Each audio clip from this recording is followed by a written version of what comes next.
Ada orang Allah buka hati dia, dia suka dengan Quran. Quran ni tak boleh lah. Dia pi keluar ke, dia duduk di rumah ke, dia pi rumah anak dia ke, dia pi umrah ke, dia pi berjalan sampai New Zealand di mana ke, Quran tak tinggal. Hari-hari dia jadi jatuh hati dengan Quran. Ada orang dia jatuh hati dengan sedekah. Dia tak berapa sangat dengan Quran ni. Dengan Quran tak berapa sangat, sembahyang sunat pun tak berapa sangat. Tapi kalau sedekah, Masya Allah, kerana Allah dia bersedekah. Memang kerana Allah. Dia merahsiakan sedekah dia. Dia banyak tolong orang susah melalui sedekah dia. Dia jatuh hati dengan sedekah.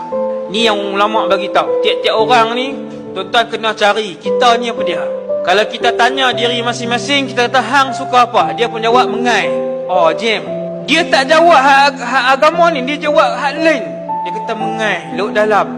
Kita pun tanya sekali lagi, tak ni hang suka apa? Hak yang paling senang dengan jiwa hang apa dia? Dia kata futsal. Pi kot tu juga, dia pi kot dunia juga.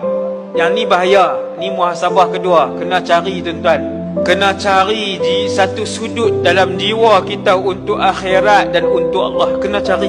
Bagi hidup sudut jiwa itu yang mati tu, kena bagi hidup. Sebab tiap-tiap orang Allah mesti bagi satu ibadat yang dia suka dengan ibadat tu. Dan dengan ibadat itulah dia mendapat redha.